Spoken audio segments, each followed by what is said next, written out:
महापालिका निवडणुकीच्या तोंडावरच आपल्या एमआयएम पक्षाच्या शहर अध्यक्षपदाचा राजीनामा देणाऱ्या फारुख शाब्दी यांच्या भूमिकेकडे त्यांच्या समर्थकांचे लक्ष लागले आहे। अनेक इच्छुक समर्थक त्यांच्यासोबत असून फारुख भाई सांगतील तो पक्ष अशी त्यांची भूमिका आहे।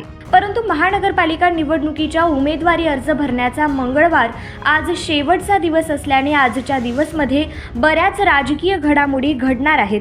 दरम्यान सूत्रांकडून मिळालेल्या माहितीनुसार फारुख शाब्दी अजित पवार यांच्या राष्ट्रवादीकडे आकर्षित झाले असून त्यांनी आपल्या काही ठराविक समर्थ कार्यकर्त्यांसाठी राष्ट्रवादीकडे किमान 10 जागेची डिमांड केल्याचे सांगण्यात आले।